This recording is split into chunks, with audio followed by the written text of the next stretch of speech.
पैरवी की है।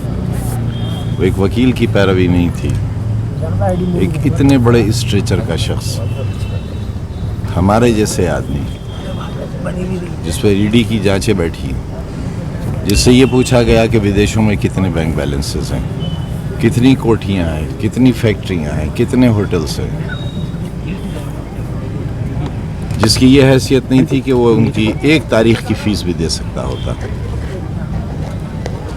उन्होंने शायद वो हक अदा किया है जो लहू के रिश्ते भी नहीं अदा कर सकते। सुप्रीम कोर्ट ने वो किया है, न मेरे धर्म के कोई थे, न मेरी जात के, न मेरे प्रदेश के, न मेरी वाकफियत के, लेकिन इंसाफ के तकाज़ों को सुप्रीम कोर्ट ने ऐसा पूरा किया है और साबित किया है कि विधाता ने जो पावर्स उन्हें डेलीगेट की हैं, उन्होंने उसका सही और जायज़ इस्तेमाल करके ये साबित कर दिया कि अभी कमज़ोरों के लिए इंसाफ बाकी है, और जब तक उन जैसे लोग इंसाफ करने वाले दुनिया में बाकी रहेंगे और हिंदुस्तान में ख़ास तौर से कमज़ोर जिएंगे, जिंदा रहेंगे। बहुत शुक्रिया। आजम भाई, पूरे देश की जाने की क्या तैयारी है सर? आजम भाई, पूरे देश की निगाह आपके ऊपर है कि कल सदन में जाएंगे या नहीं जाएंगे? बजट सत्र है। सदस्य तो मैं लोकसभा का भी था, और जिन हालात में मैंने चुनाव जीता था आप जानते हैं, सरकार, प्रशासन, पुलिस, उस वक्त का कलेक्टर, जो हुआ था नंगा नाच किसने नहीं देखा। हाँ, बस इतना हुआ, 3.5 लाख के लिए 1.5 लाख रह गई। मैं तकरीबन 3-3.5 साल मेंबर पार्लियामेंट रहा, जिनमें 2 साल में जेल में था, लेकिन मुझे रहने के लिए आवास नहीं दिया गया था। आज़ाद हिंदुस्तान का ये भी इकलौता इतिहास होगा। अब विधानसभा मेरे लिए कोई नई जगह नहीं है। 10वीं बार जाऊंगा उस हाउस में, क्यों नहीं जाऊंगा? मैं चुना गया हूँ, क्यों नहीं जाऊंगा?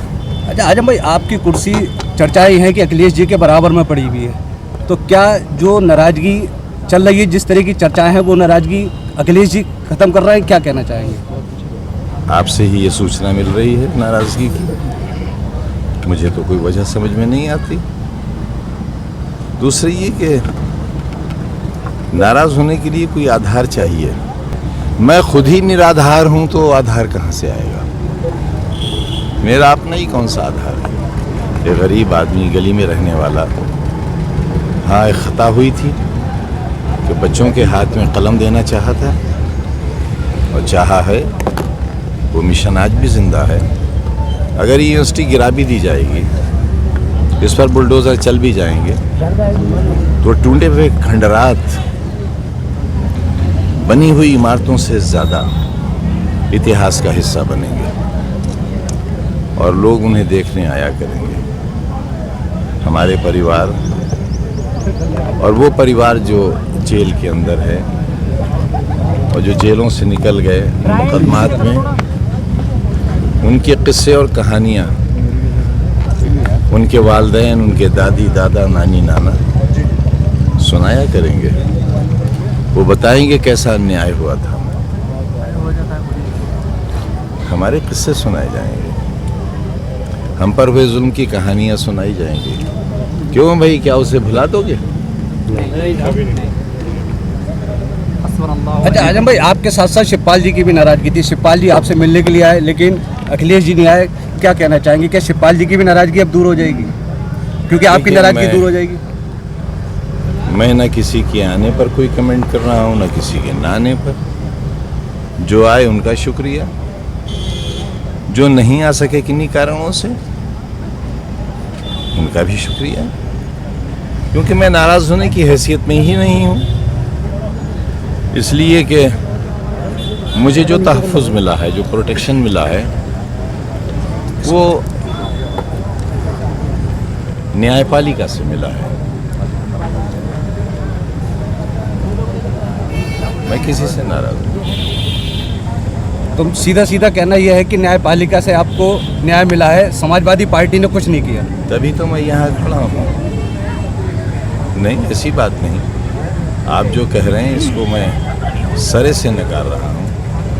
जो जितना कर सके मेरे लिए, दूसरे राजनीतिक दलों के जिम्मेदारों ने कहा कि मेरे साथ, और न सिर्फ मेरे साथ बल्कि मेरे तमाम इस परिवार के साथ, वो परिवार नहीं जिसमें मेरी बीवी बच्चे आते हैं, बल्कि मेरा राजनीतिक परिवार, मेरे रामपुर का परिवार, सबने कहा कि ज़्यादती हुई, जुल्म हुआ है, नाइंसाफ़ी हुई है।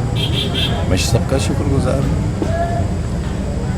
और मेरे ख्याल से तो भारतीय जनता पार्टी के MP MLAs ने भी मेरे बारे में शायद कोई ऐसा कमेंट या घटिया बात नहीं कही है जिसके लिए मैं उन्हें दोषी ठहरा।